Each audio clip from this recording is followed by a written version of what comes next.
Okay. Wonderful.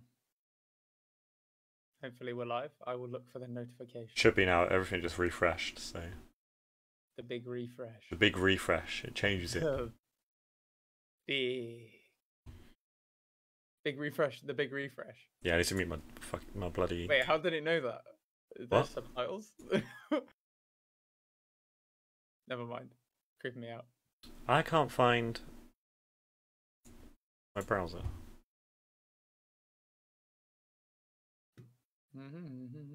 Mute.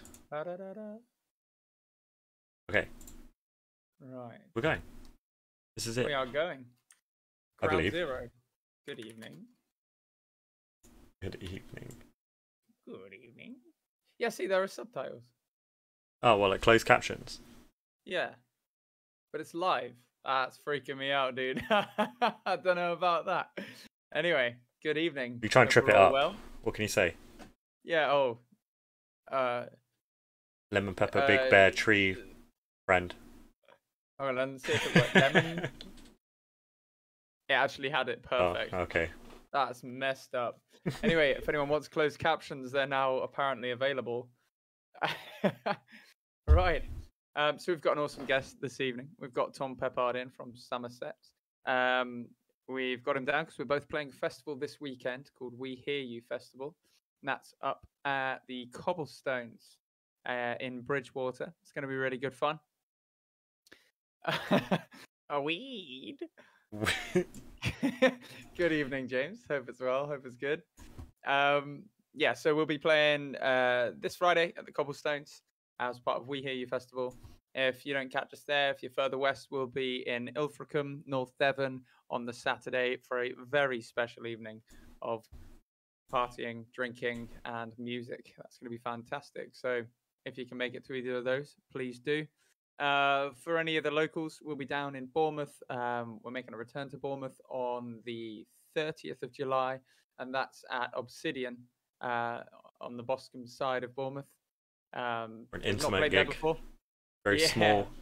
You guys It's have very to intimate. There's only like 40 tickets for that, so snap them up if you want to come along. Get your smell our tickets soon. sweat.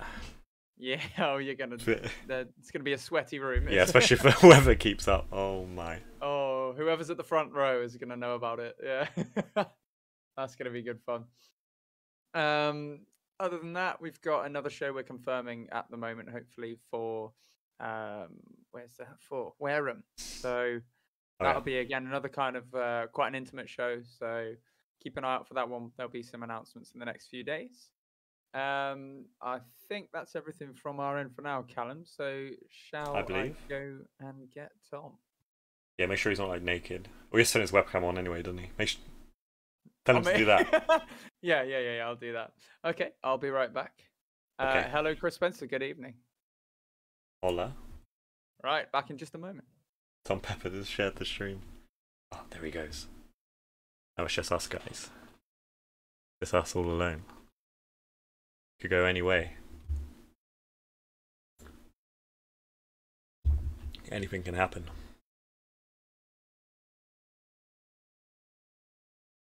Oh no. All the names. Good? Oh.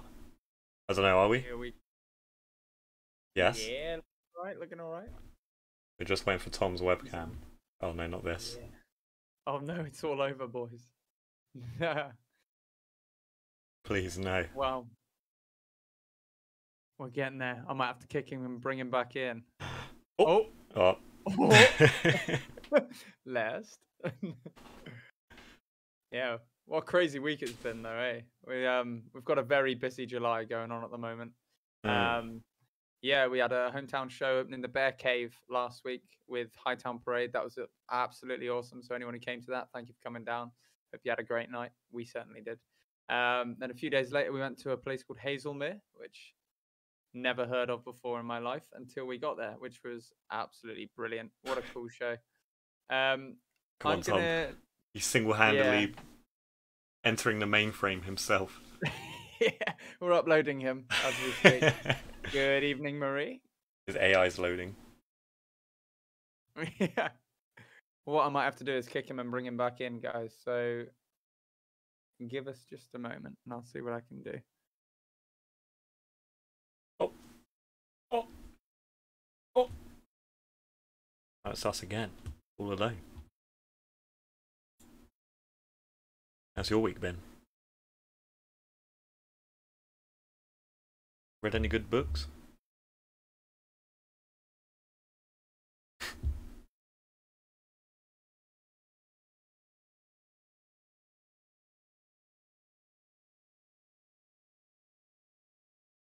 was working fine earlier. Oh, How are we looking? I don't know. I reckon we might need to check permissions. Are you able to do that? 'Cause Um, otherwise, everyone would see everything I'm doing. okay, I'll give it a crack. Just keep chatting to people in the meantime. Sam Oh. Hurst, hello, good evening. Yep, Discord always perfect every time. Yeah. It's fine. Should we go back in the green room? Because that worked. Yep, we absolutely can do. Drag me in. Oh my god. Oh my god. Oh. Right, hello. Technical issues aside, we seem to be in. Why was the other one not working? I'll really have to change our names, brother. Huh? Hello, Graham. Good evening. We've done it. This is. All right, we seem to be up and running. God knows what happened there. I mean, just... Yeah, no worries. No worries. It's Discord being Discord, I think. Sometimes it works. All right, so why don't you introduce yourself? Let our fans and anyone else who's watching, let them know who you are, what you do. So, hello everyone, my name's Jack Black from the hit band ATC.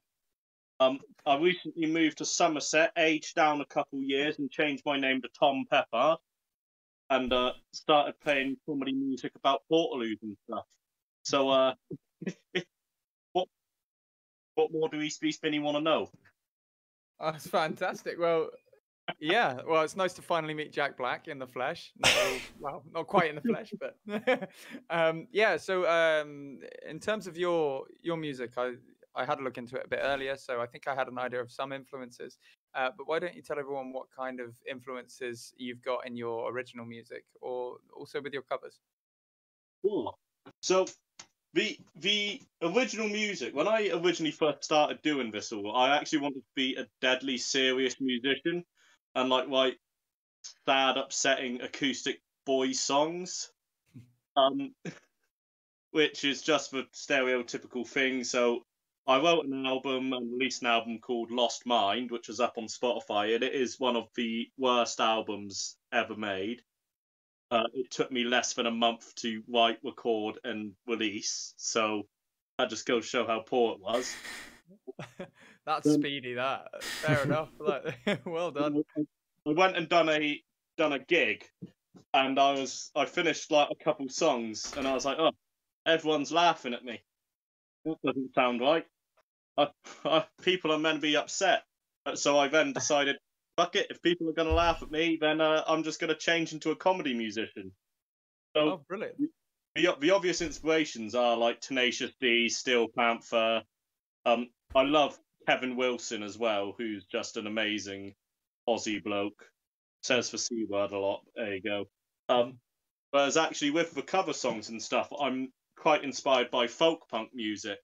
Like at the moment, I'm really into a guy called Harley Poe, who, if you guys haven't heard of him, you need to check him out. He does a lot of horror-y, punky folk stuff, and it's just really good. And it's what I'm hopefully wanting to be one day. But comedy music's really good, and people seem to like that. Absolutely. Well, that's brilliant. And unfortunately, we're not going to be able to stay for your set on Saturday. We're hoping to get up and see you sometime soon. We had good. Well, we spoke to a few bands about you actually before booking you on, and it was partially their recommendation that got us to bring you on tonight. So big shout out to Drally in there. Thanks for the recommendation, lads. But yeah, they say you're absolutely great fun to have on set. You're always fun to be around. So yeah, I'm gutted we're missing you on Saturday. But yeah, so what have you got planned at the moment? Have you got any things ongoing? Are you working on any new music? I'm not working on any any new music at the moment. I'm just trying to like passing down what I've got in. Trying to get more gigs on. I want to get more gigs kind of outside of Somerset as well. For sure. Purely because it's one of those things. You could watch tons of videos of me playing stuff live, but if you don't actually come and watch it with your whole audience behind you, you just don't have as much of a laugh. So it's quite hard for me. If I figured if I were to write and record an album and put it out, it probably wouldn't get as much views or listens as it would if I were just to play something live. So it's just a case of trying to get stuff booked in. I'm planning on recording a couple more grindcore songs and going back to doing a bit of a brutal death metal, some napalm deathy type stuff, just in the spare time as a bit of a laugh. Nice. People who have known me for a long time know that my first band, which was a drunken idea me and my mates came up with, was a band called Frigor, which was a brutal death slam inspired black metal with a hint of progressiveness and cooking themed. And it sounds, by God, for some reason the Swedish love it. Fantastic. What brought on the cooking theme? Alcohol and yes, the answer to all things. I think we were literally just driving around. I think we were going to a gig up at the Griffin in Bristol, and there's a brilliant food fan, Jason Donovan. Oh, brilliant! Yeah. If it's just beautiful, and my mate just went, imagine if he only sung about cooking, and I was like, right, that's it. We're making a song about stir fry. We're doing a song about brie. Write down as much lyrics as you can. We're doing. But that's brilliant. But, we've had a few comments in chat. So a few people have mentioned merch and toilet paper merch. Any ideas? Okay. Hang on. One. So the only bit of merch, bar guitar picks and stickers I've got out at the moment are these beautiful shirts. They just say Tom Peppard on the front, and on the back I've decided to put something which hopefully everyone will be wearing at the festivals, and it states, "I've got to have a poo in a Portaloo." That's brilliant, man. But the missus is constantly. I've kind of made her my merch manager. She's constantly looking at new ideas, and she wants to make toilet paper merch with my face on each sheet. I question her love for me sometimes, but I think it's a good idea. It's a mixed message, but I quite like it, I think. You can take it one or two ways, you know. Oh, that's fantastic. People who don't know me will look at it and go, "Oh, this guy hates him." People who know me just go, yeah. Oh, brilliant. So one of the questions we've got written down here, what initially got you into wanting to perform? What made you want to get up on stage? Because it's a pretty weird thing to want to do. Oh, yeah. I mean, since I was a kid, I kind of wanted to do something in the music industry. Like, I love metal music. Like, there's no hiding that, and I'm not going to sugarcoat it. Pardon me. But my dad used to play me like Guns N' Roses, Black Sabbath, and all that, and I've always kind of wanted to do something like that live. And I started going to the Cobblestones. And it's one of those things. If you're at the Cobblestones, there's like a 90% chance you're going to see me. Not because I work there or anything. I just kind of live there. And I was like, oh, there's so many great bands. We had Napier, Death by Kai, Brave Ones, Defaced, and there's just so many awesome bands who had played there. And I was like, oh, I wish I could do this live. And then I was like, well, for that I need an entire band behind me, and I don't have time. So my band was like, oh, well, I'll go watch a couple acoustic shows, and I'll see what they're like. And I went to watch a show Graham put on, which was The Trilogy, which was a chap called Emo Ben, Russ Leonard, who's also playing We Hear You Fest on the Sunday, buy your tickets, everyone who's watching this live, because if you don't, I will find you and I will challenge you to a game of Connect 4. Like, it was Emo Ben, Wes Leonard, and a chap called Carl Fickawater. And I went and watched it, and I was like, well, these guys just have there's so much fun on stage. I mean, yes, some of it's depressing and whatnot. It's acoustic music, you're going to get depressing songs. It's like the whole joke of it. But, like, they've got such a personality, and then they come off and they speak to the audience, and I kind of went, you know what, sod it, I'm going to learn a bunch of songs, I'm going to try to play live. And then I'd done it, and the second you do your first gig and you come off stage, you're just absolutely buzzing. Like, you could have played a gig where absolutely everything went wrong, but because it's your very first one and people had some form of reaction to it, you're just like, oh my God, that was the best thing that's ever happened. So after that, I just kind of stuck, and I've been writing, like, different songs, and just it's nice. It's nice and heartwarming to now, like, properly be in the music industry, even though I'm not making a massive impact. It's nice to be in the biz. Yeah, absolutely. Yeah, and definitely what you say about that first show, I don't think you'll ever sort of be able to replicate it either. You know what I mean? You'll have shows where you come off and it's absolutely phenomenal. That first one, yeah, it's very special. My very first show, I remember the bands that were playing it. The headliners were Slacker, who are absolutely amazing. They've done absolutely shit tons of shows. And then it was Quorum, and then it was me opening up. But it was right after, like, that first lockdown, and gigs were allowed, but everyone had to be sat down. So it was really awkward to hear, like, a punk band and not have people dancing, because everyone was just kind of there going. Absolutely, yeah, we can relate to that. Our first show as a full unit, so our drummer came on just before the lockdowns kicked in. That kicked in and screwed us over. But our first show out was a sit-down gig at the Bournemouth fire station, and that was surreal, because it's, you know, actually the headliners Zendaya, they packed out the room. It was full capacity for a seated gig, but you could feel that the audience wanted to be stood up. It felt tangible that people didn't want to just be sat down. They wanted to be involved. It was surreal, very surreal. I went and watched a gig, like, a couple weeks after my first one, which was one of the Metal to the Masses finals. And it was bizarre because obviously it was metal music, and metal music, people want to punch each other in the face instantly. And everyone was just kind of sat there shaking the seats, just begging to stand up. It was so different, and I loved it. Absolutely, yeah. Marie says in chat, love a gig, but watching one sat down isn't the same. Yeah, I think we all seem to share that sentiment very much so. Yeah. Very, very much so.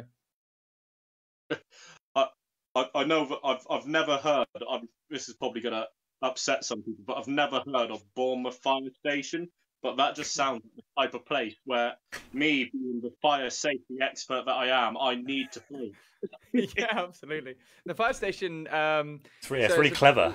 It's really. It's called the Old Fire Station, and that's because it's in an old fire station. Yeah. Genius. It's really creative. I'm pretty sure it was bought by the O2 group, but I'm not sure if it's still part of it or not. But they, I don't know. Yeah, it's a fairly big venue. It's nice. The stage is fantastic. The sound system's incredible. So it felt really good finally playing there. You tell me, get to come down on a pole or something as well, because that. If you go, what? Now that would be an entrance. We could all do it now. We've all got the wireless packs. We could all go down the fireman's pole. Yeah, the boys have recently gone wireless, and I think this last week, well, at the weekend, our guitarist had his first proper wireless show, and he abused it. He was out in the crowd and all sorts, so that was good fun. Doing more of that. Yeah. So, did you say you haven't played outside of Somerset just yet? Then I've played a couple shows outside of Somerset. I've done 2 shows in Cheltenham. I was supporting a band called More Human Than Human. Big Rob Zombie influence there. Where else? I've done a show in Plymouth, which was for a charity called Marbles Lost and Found, which is a mental health charity. It was a fantastic gig because there are tons of, like, folky bands and I got to open it, but it was bizarre, a lot of fun. And I've done a couple shows in Bristol, but I guess Bristol kind of is Somerset. But yeah. Okay, nice one. And what would you say out of all of the shows you played? Is there a particular moment that stands out to you that is kind of not maybe a favorite, but just a moment that really stands out to you when you've been on stage? Oh, so being the metalhead that I am, the one thing that upsets me about being an acoustic musician is I can't have mosh pits because people just do not mosh to sorry, I've just spotted my missus messaged in the group chat saying Gloucester. I done a show in Gloucester. Gloucester. Oh, lovely. I tried to forget that one, but thanks for reminding me, darling. But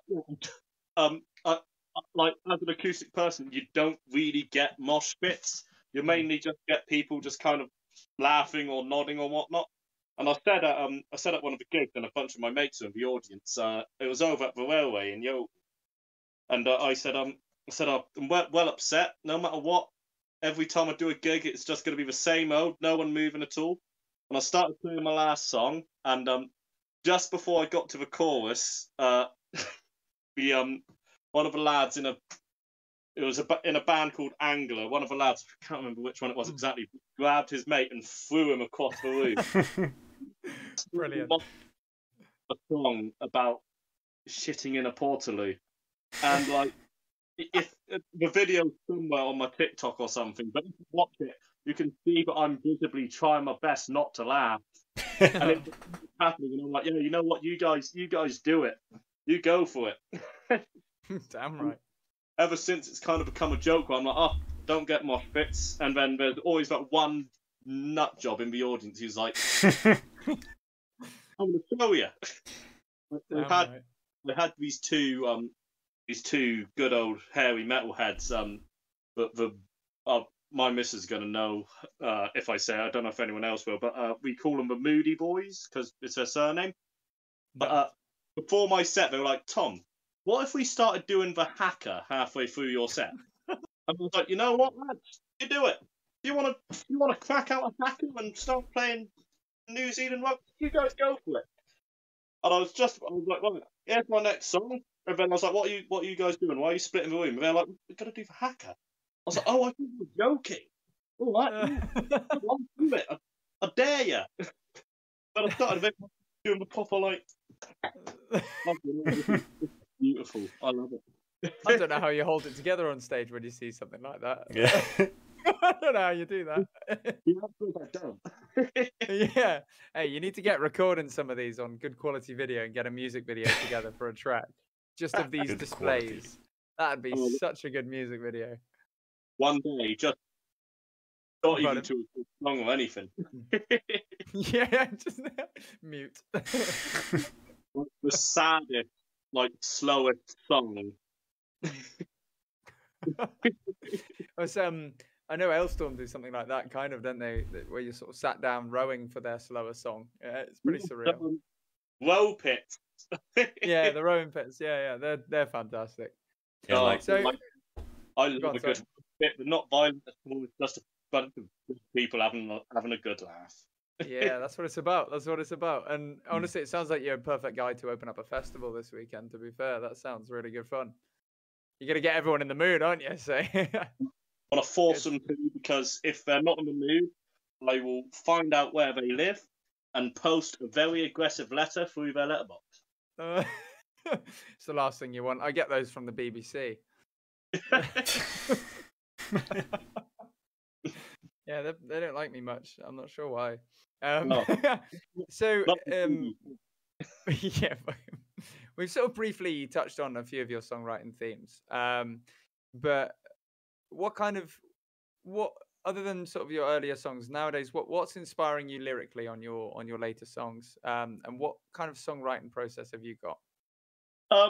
Right. So what's inspiring me is really, really bad movies.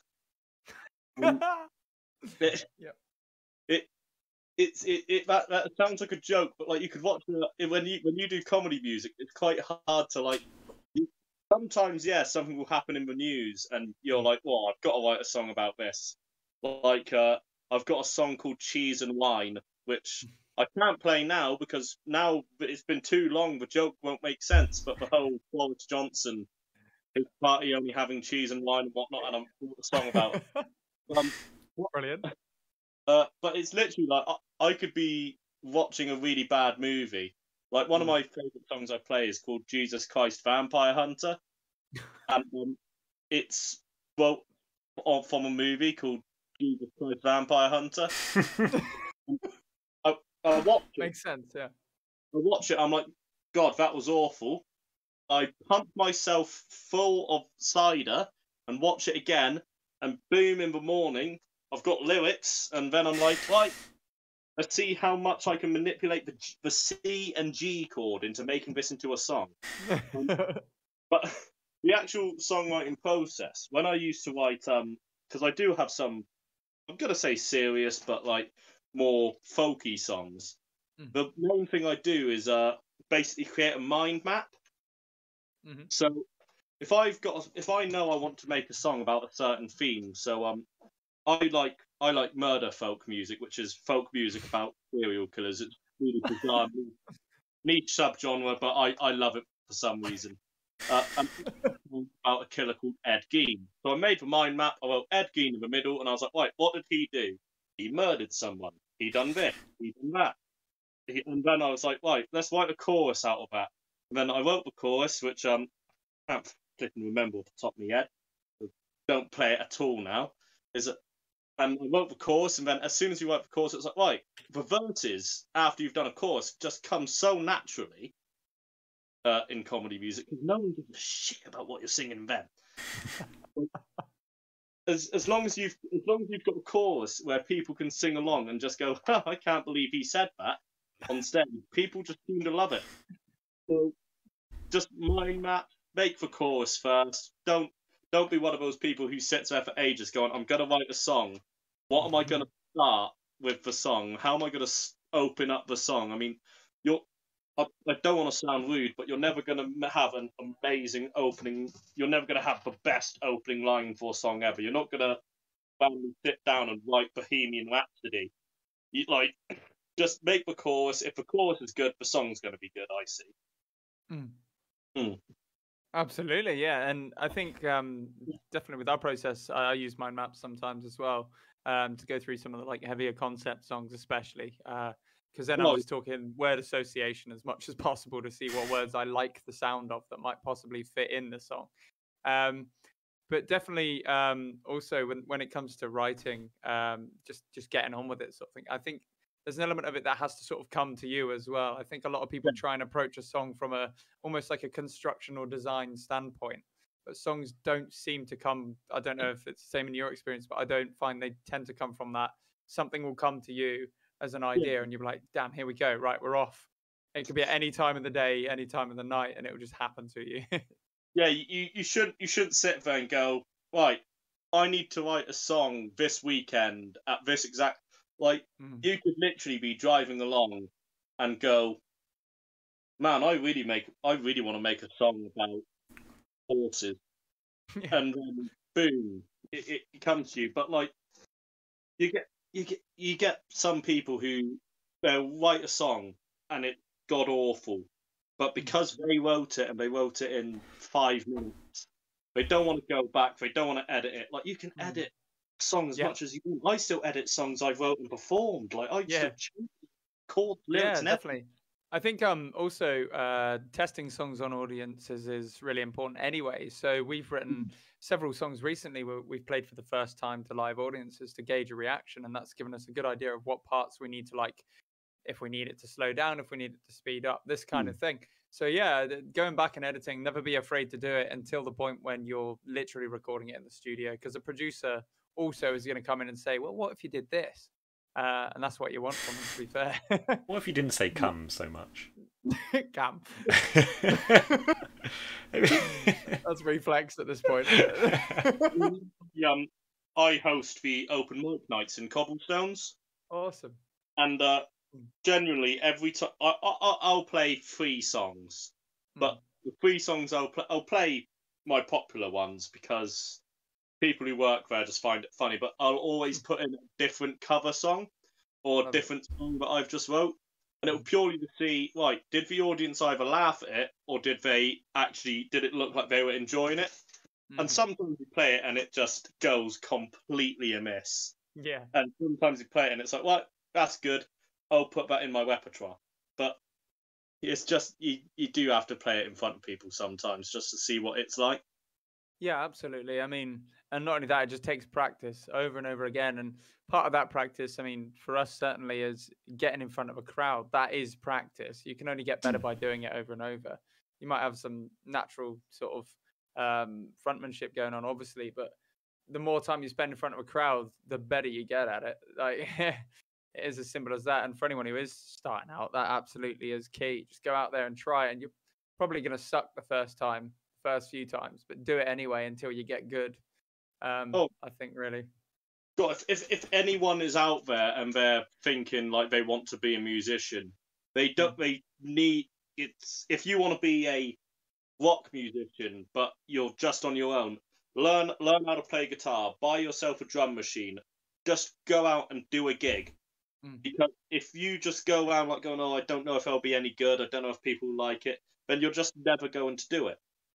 Damn right. Like, just genuinely, I don't want to sound rude to people because there are people who do get upset and have anxieties about it, but just you need to break that seal and actually go out and do it.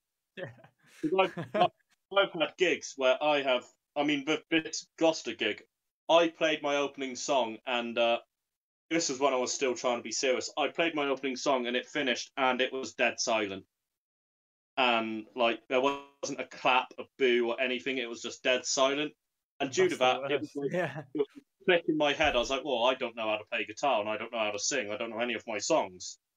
So the rest of the set, I just kind of spent taking the piss out of the audience, which is honestly now 90% of my sets taking the piss out of the audience. The other 10% taking the piss out of myself. But like. You do get it where you do have just some atrocious gigs, but you just got to pull yourself up, get out, go do the gigs, just have a laugh. It's a fun, friendly community. I rarely meet an arsehole, to be honest. Yeah, absolutely, and I think that's one of people's big fears as well, isn't it? Is the judgment from the audience? But most of the time, they're on your side. They want you to do well. They're not there because they want you to do shit. You know, the biggest judges you will have, and this is going to sound insulting to anyone who's in a band, but the biggest judges you have are other band members, but they're not judging you because they hate you. They're judging you because they're like, I could probably do that. Oh, what's that? He's using a guitar pedal he bought from Professional Music Technologies. Pathetic. All of my and I done a festival a while back. And I said to the chap, I was like, where's all the other bands? And he was like, oh, some of the bands get intimidated by watching the others. That's crazy. What? What? We do our best at every show. I don't know about you. Every show, we're there, not being funny. We get free tickets. Why would we waste that? Like, yeah. We're there for the fucking show. I get to open some gigs where I question to myself, why am I on this lineup? Like, I've got some awesome gigs coming up. The one I've got in mind is a band called Perdition have their EP launch show, and this is a brutal death metal band. And I'm like, if I'm playing that, I'm not going to be intimidated because no one's there to see me. They're all there to see the other bands. I'm going to see the other bands. Being intimidated. You can't be intimidated by me. I only know 5 chords. Fantastic. So we'll see you hopefully. I mean, we're looking at coming back hopefully if all goes well at the weekend. We want to come back and play the Cobblestones again. So hopefully we can get in touch about some shows with you and have you on, or vice versa if you want us to open for you, that kind of thing. That'd be really cool. But we can discuss that after this. Yes. So I guess, the main question really I've got left on this section is what comes next for you? Have you got Are you going to be making any music videos for the songs you've got, or is it like you say you'll be gigging a lot? But have you got any other plans for the future? I mean, I would like to record a music video for one of the songs I've got, because I do have one song professionally recorded. Oh. I've kind of just been sitting on it and I've not released it. It doesn't sound like I sound live. I'm gonna be 100%. It's more of a power rock ballad, but it was recorded by pardon me. It was recorded by a chap called Adam Feasley, who's Adam and the Hellcats. Okay, nice. And he done a fucking fantastic job at it. It's a really good song, and I want to record a music video for it, but it will probably end up just being I'm a bit of a DIY bloke. I don't like paying for anything, so it will probably be one of those where I crack out my phone and record the audience, Nice. it together on a free software, and just put lyrics over the top of it, and be like, boom, music video. I am hopefully, if I can get more gigs and more stuff coming in, I'm hoping to release like a miniature EP. Just Nice. just so I've got something to say. There's something. Have it. Go show it to a bunch of people. Get me booked in other places. A lot of places won't book you unless they know what you sound like. Definitely, yeah. Crazy that. People who know. I can't blame him. Yeah. Fair dues, I guess. Hit the gamble. I've been booked on some shows, and they I'll get a email or a message, and they'll say oh, what genre are you? And I could either go I can be 100% honest with them and just say I take the piss out of everything, or I could turn around and say, oh, me, I'm an acoustic musician. I play sad songs, and I've done it, and I've had played indie gigs where I go on and I'm wearing my Jesus is a cunt shirt, and I've got the horned helmet, and everyone's just like, oh God, this guy's We did spot the helmet earlier in our pre-warm-up chat. Let's see it. Oh, my little famous this is got on downloads. There it is. Yeah, I saw that. Amazing. When you're drunk at a festival and tell your missus that I want a horned helmet so I look cool. Well, it worked out. I mean, that's awesome, man. Helps you stay more fun, but it's so yeah, it's a bit hot for that helmet. Yeah. Yeah. We were promised rain today, and we had about 2 minutes of it.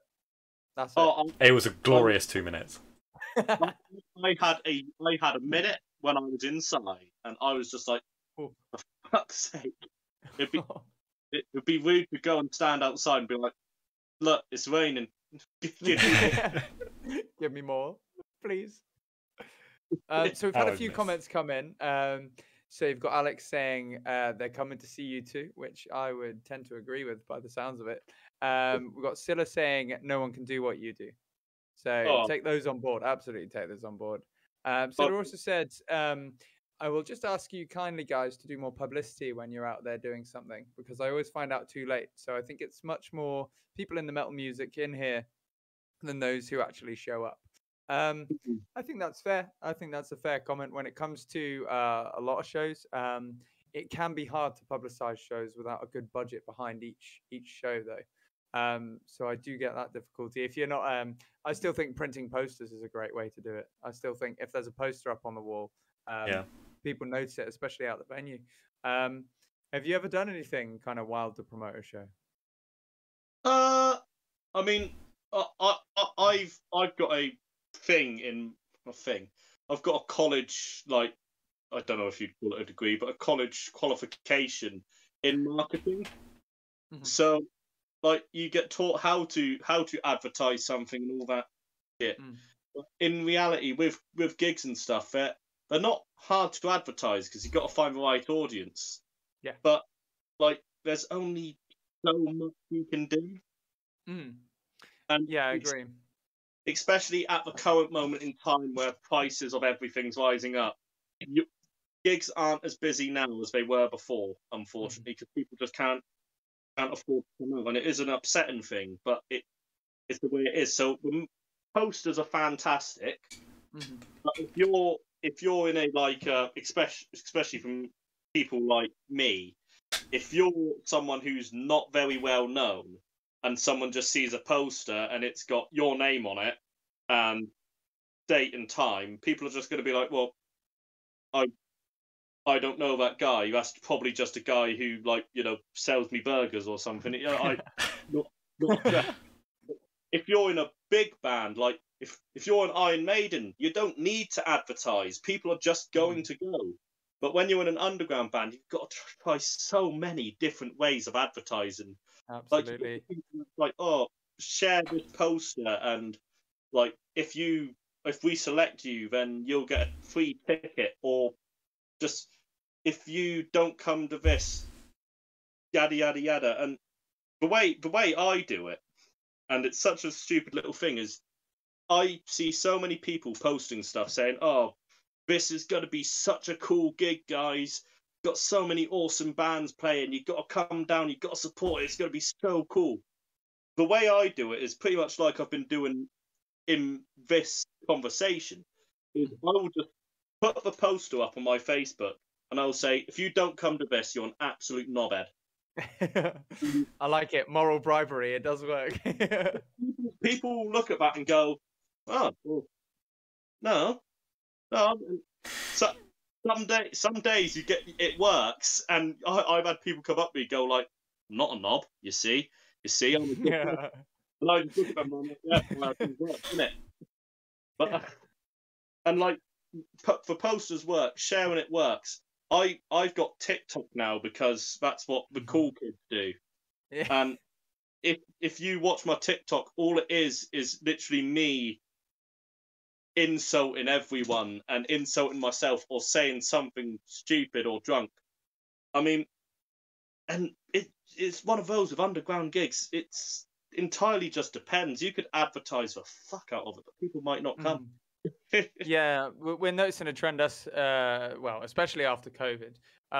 It seems to be like the last week everyone gets their tickets, and I can understand like a lot of bigger bands are cancelling shows left, right, and centre very last minute. So I can understand the apprehension to come to a local show, especially there's not the same level of insurance for us. So I imagine that's kind of a worry for a lot of fans. But if anyone out there has got any thoughts on that, we've noticed it as a trend in ticket sales.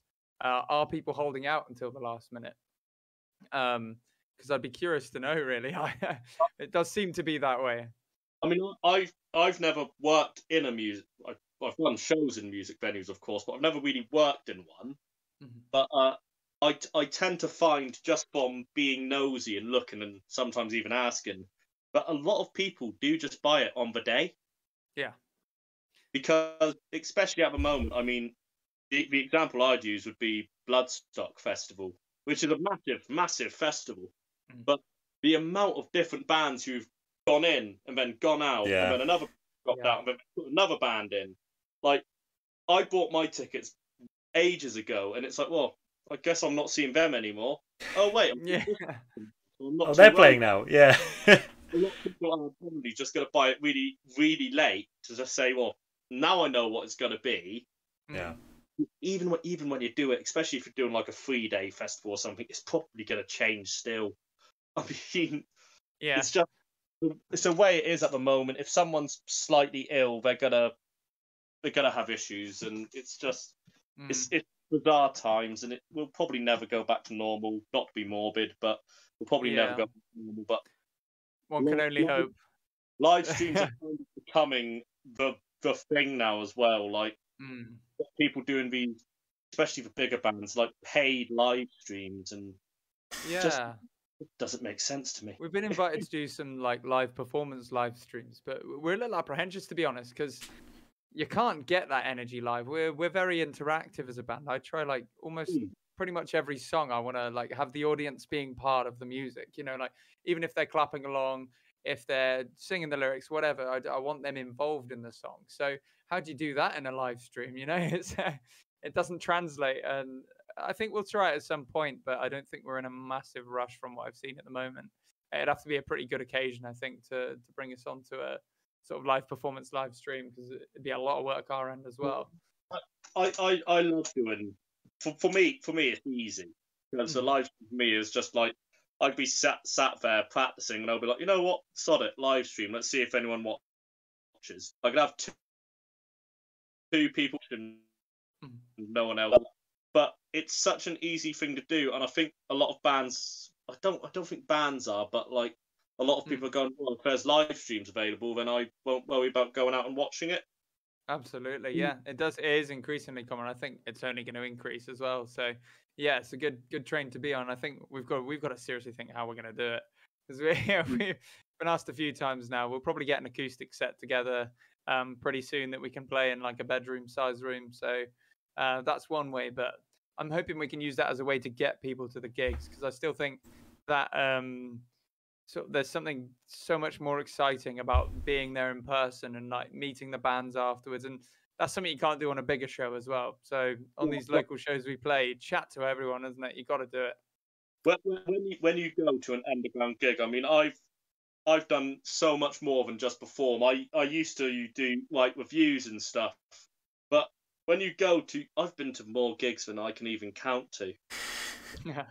Speaking to the bands, and I remember in Cobblestones we had a band called Oakley Dokley play. Oakley Dokley, amazing. They're the for people who don't know, Oakley, Ned Flanders inspired death metal band. And after their set, they came out into the audience and started speaking to everyone, and it was like we were like, "Oh, dude, you're so good. That was the best thing we've ever seen." And he kept up the Ned Flanders impression, I think, all the way until he went home. That's fantastic. It was such a fun environment, and most of the time, if you speak to a band and you're like, "Oh, you had such a good set," and you want to speak to them about it, my God, they will speak for years and ages. Oh yeah. Especially about set us off. Talking to them about pedals. I think guitarists can talk about pedals and their amp setup for absolute ages. Put a reference for people there. The Tool-inspired bands. Yeah. Guitar pedal board, and they've just stapled all their pedals onto an ironing board and sat it. I normally just go, "Good set, man," and then smashing set. Yeah, smashing. That's our go-to, Absolutely. Isn't it? Smashing. If anyone watching comes to one of my shows, as soon as I finish, you can come speak to me as much as you want. Come buy me a drink. That's the main thing. Yeah. The conversation's all right, but the drink's pretty good. I have it loads. I finish a set and I'm like, right, no one speak to me yet. That was a shit. I played awfully. I'm going and getting a drink. Then you can speak to me. And all regimented and organised. It's got to be done. Trying to get a link out there for everyone so you can see what Oakley Dokley are. Yep, there we go. Enjoy that one, folks. It is genuinely one of the funnest bands I've ever seen live. So I can absolutely imagine that. Who are you most excited for at Bloodstock? Oh, I mean, like, where's the battle jacket? So Is it a battle jacket? I'll get my one. We're going to compare jackets now. Go on, Callum, you got to get it. I don't want to make the audience jealous at all, but oh my lord, I'll sit back and watch. He's got the level 10 battle jacket. That's the final boss. You know those bad mobile apps where it's like you can pick to sew on a jacket and gain a level. Or yeah, got to be big old Exodus at the top. I mean, Exodus are the best thrash metal band going. Fight me, because I'm a fan of Exodus. It means I will genuinely fight you back. But like, there's almost every band on here I think is playing as well. It is a good year this year. Oh mate, the lineup's so good as well, and like gotta give it out to the chaps who won our Metal to the Masses, a band called Umberia. Yep. As well, like they're legendary. They're pretty good.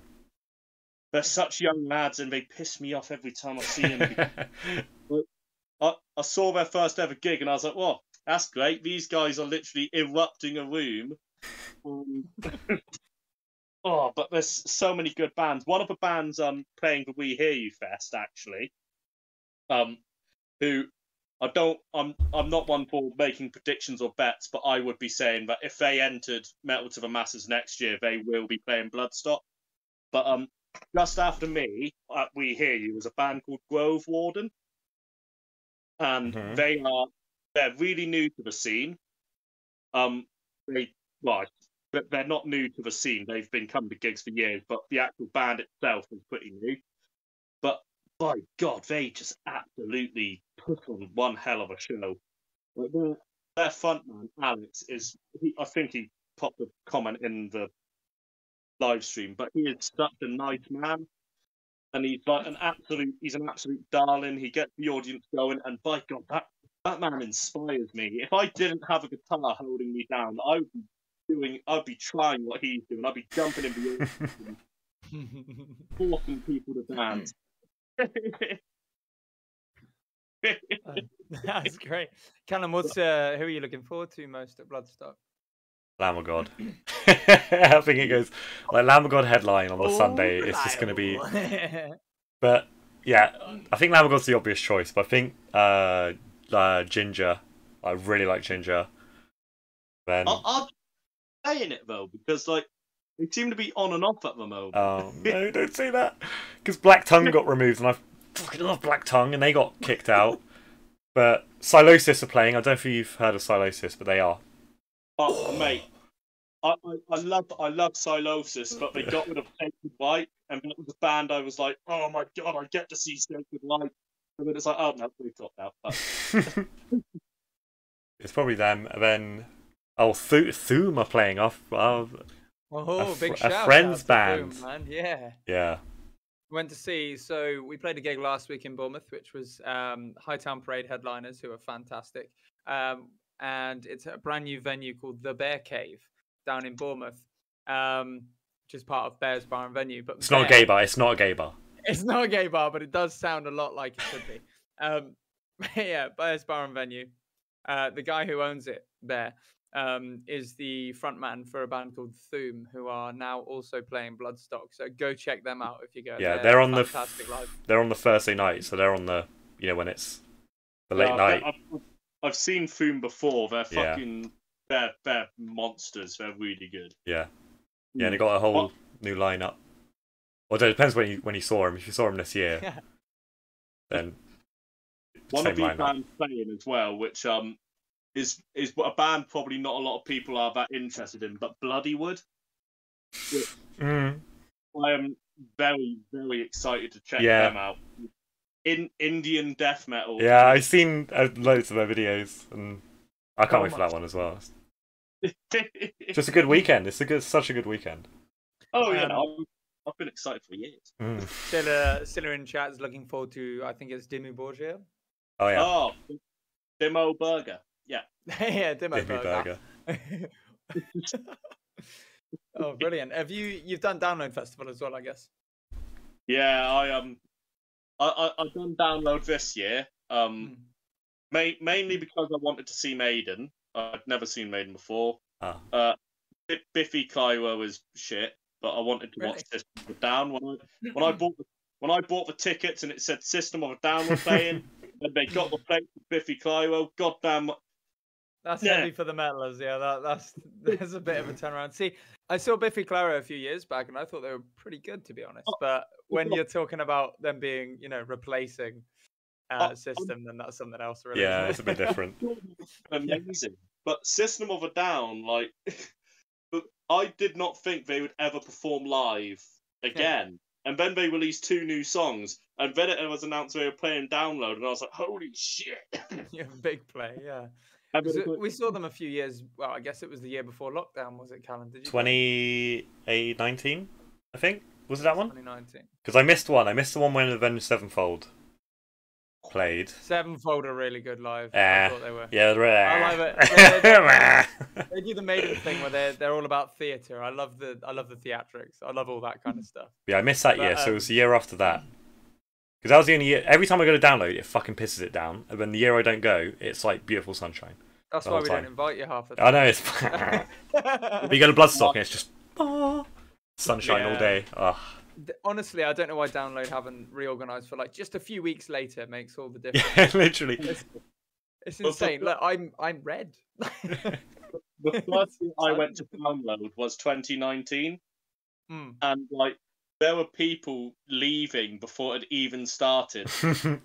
It got nickname. It had the nickname of Brownload. Yeah.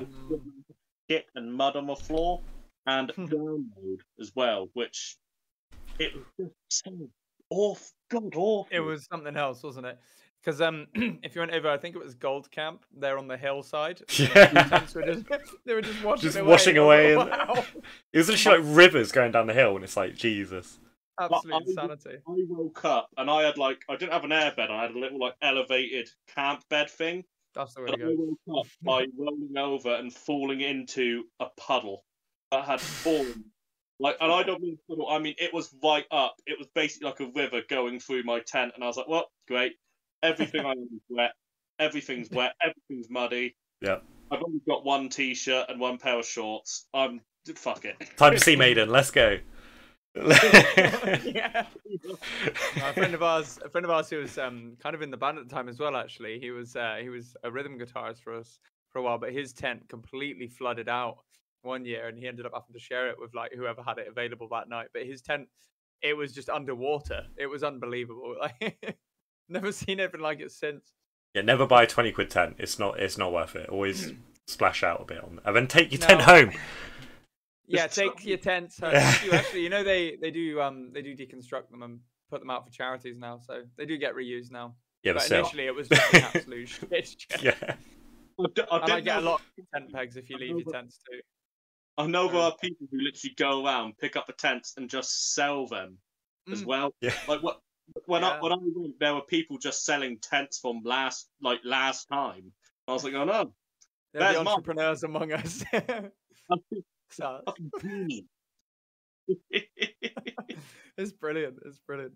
Speaking of camping, we're looking actually. So Friday night we're playing at the We Hear You festival. If you haven't got tickets, buy them in Bridgewater. But I think we're looking. We might be camping actually somewhere between Bridgewater and Devon. We haven't really sorted it out yet because we were going to get an Airbnb or something. They're so pricey in the southwest. It's crazy. Summertime. Yeah, so I think it looks like we might just pop up some tents, and I might pop up my £20 tent, Callum, my £20 pop-up tent. It's not worth it. I know, because you know it'll be the night it rains as well. Yeah, I know, yeah. And it will absolutely tip it down. Yeah, we'll get shit on. Yeah. We better find a secure field. We'll be near, like, Exmoor and everything, won't we? It's an absolute must. The lineup is just deadly. It's so good. Yeah, it looks like such a good festival. Honestly, I don't think we'd been in contact with Graham before, prior to this festival, but we're so lucky to be on a show of this caliber for our first time at Cobblestones. I'm really happy with that. Oh, if like you guys will definitely come back to Cobblestones just put on a good show and you guys will come back. I can't say much. I don't work there. I'll just beg. But like you get the Cobblestones is kind of bizarre because Bridgewater's not really a very underground music place, and then you get the Cobblestones, and it's got so many bands there. Like we had the Cancer Bats playing Cobblestones. Wow. A while back. That's and awesome. it was rammed. Like there were so many people coming to watch that it was just mental. And you get some bands in there. I don't know, it's not been yet, but I can't remember the date either. But we've got Anvil coming to play as well. Oh yeah, Anvil. Hey, look, I'm gonna Hey, listen, yeah. We've got a venue near us called Anvil, at which Anvil are headlining. The Aztecs got it wrong. It's going to be that night. That's the night, yeah. Peak society. That is it. We're done after that. Especially when they come on dressed as Anvil, carrying an Could you imagine? Like, oh my god. Another anvil. Oh. Wait, is there still No, I tickets can't for that? wait I for need that. to get tickets for that. I think so. She. Check that out. Look that up. Look that up. Look that up. Been watching too much Mike Tyson lately, man. It's too good. So we'll take a bit of a steer just for a minute away from music. He's run away. Away He's from the gone. camera, away from everyone. I can't see anyone. Oh, what we got? What we got? So it's just the laptop. Yep, what we on Oh, about? yeah, so I was going to say, one of the questions we tend to get asked, we put up a little fan submission for questions sometimes for artists we have on, is what hobbies do you have outside of music? Porn And up. alcohol.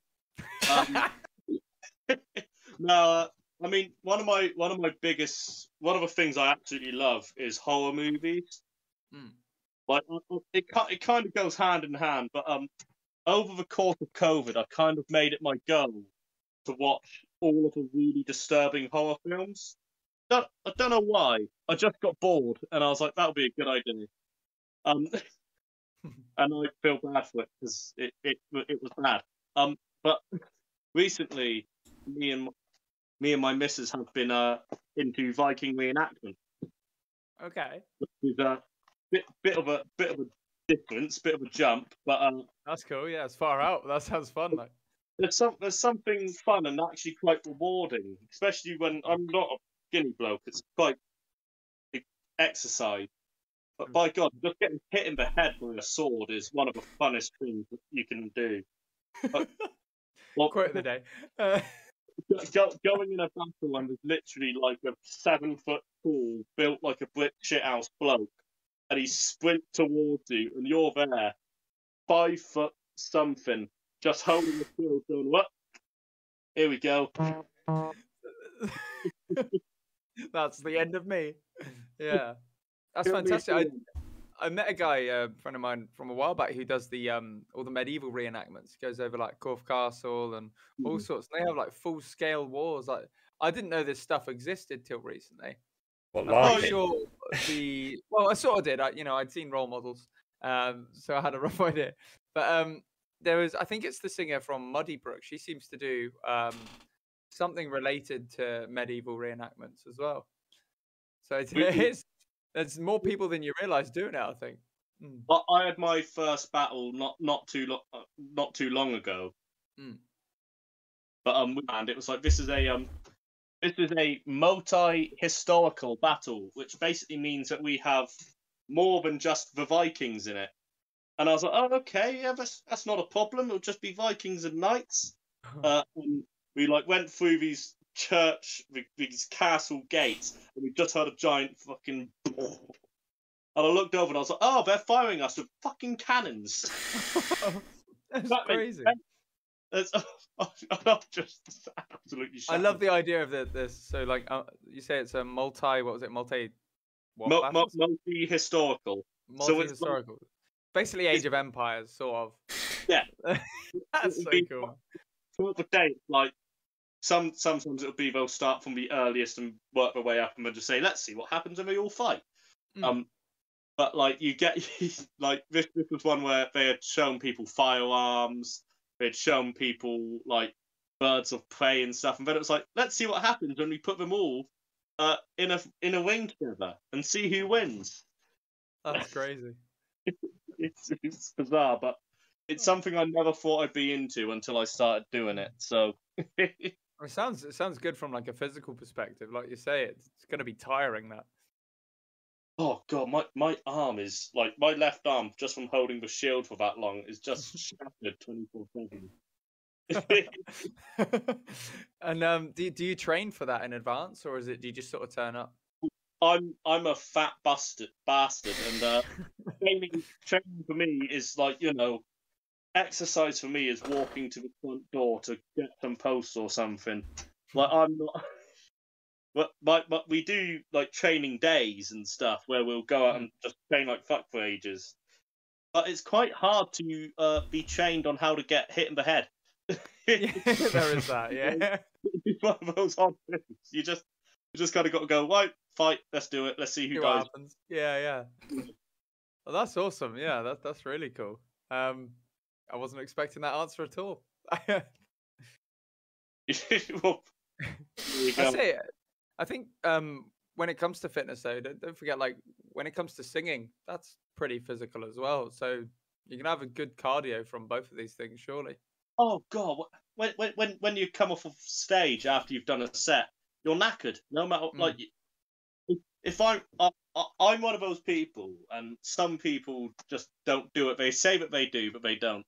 But I will give the exact same show to one person, to however many people the most amount of people I've played for in the past. I'll give the exact same show to them.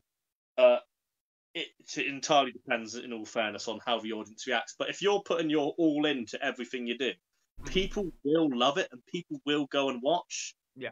Like, it is fucking tiring sometimes. Oh yeah, you're bearing your soul to these people, aren't you? And then sometimes they're just like chatting at the bar, and you're like, "That's okay, that's fine." Yeah, it's when you get off stage and they come to pat you on the back, and it's like, and you can see them like, oh, suffer. Yeah, and I'm like, sweat splattering everywhere. I done a show a while back, and it was a last minute. Some chap got COVID, so I had to replace him. Yeah. And it was like, right. I was like, right. What venue am I playing in? And they were like, going, you're playing in a place called My Fine Deli. And I was like, oh, I made a joke. I said, oh, that sounds like a sandwich shop. And the guy was like, it is. I was like, you what? And I got there, and I was like, I said, I'm meant to be playing here. And then the owner of the shop was like, oh yeah, just go stand in the corner. Oh, okay. There's like a full festival. It was a whole day thing, and I was like, do you want me to start playing yet, or yeah, good, just do what you do? And I was like, have you? Are you sure? You're gonna have some very offended customers.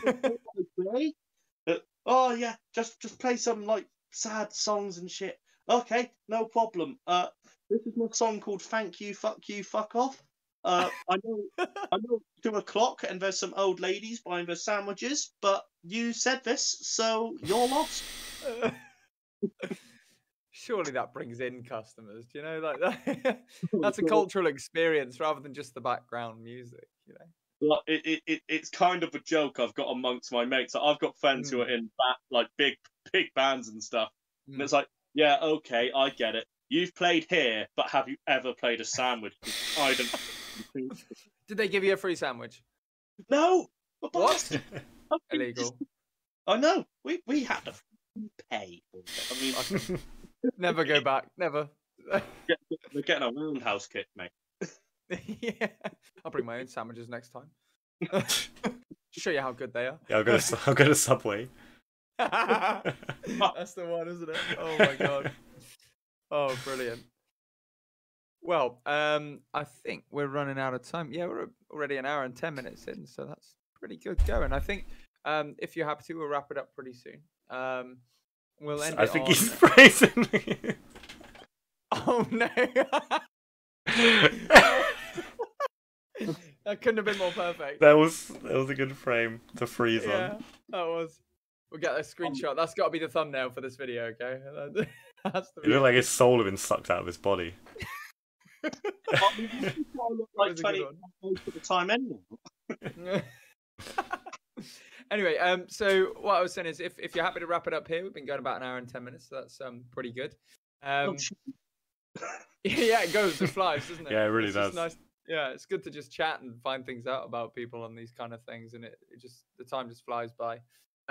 Sorry, everyone watching. I mean, I'm normally only good for 30-second intervals. Like, yeah, a good few minutes to recharge. You know. You can imagine a whole hour. Jeez. I don't know. Time went that far. I don't know. Yeah, your throat starts hurting after that, doesn't it? Quick a session. That's something. Who knows?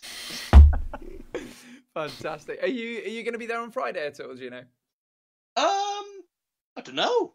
I might. Well, I reckon we'll try and pop down and like give it a watch, because who else is playing Friday? It's you guys. Japanese names.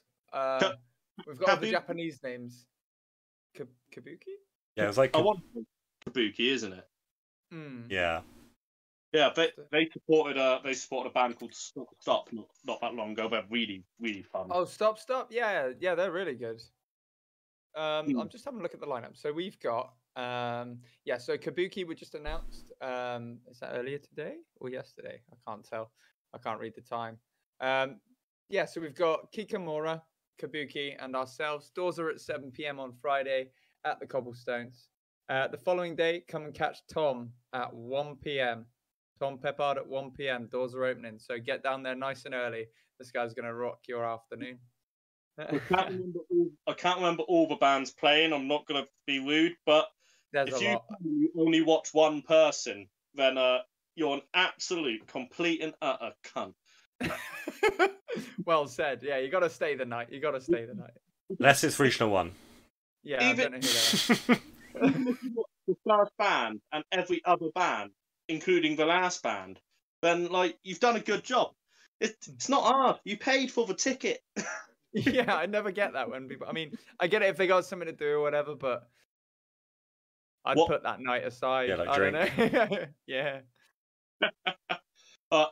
It's been absolutely fantastic chatting with you, man. Hopefully, we'll see you on Friday.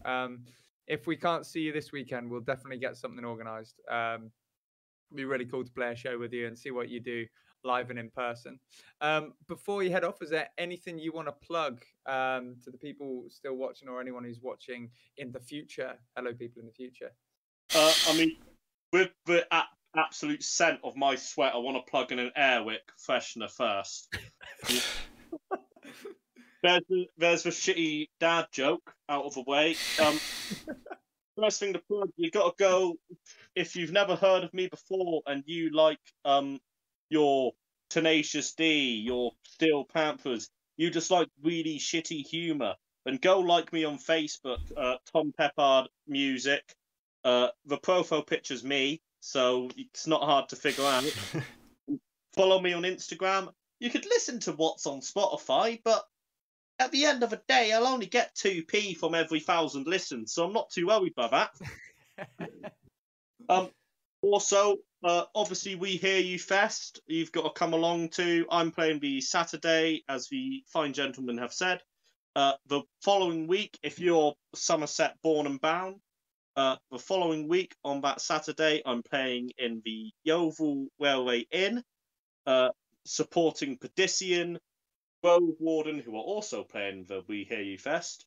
Unburia, I'm never going to remember all of them. Angler and Brave Ones, I want to say. It's a lineup, that as well. That's a good lineup.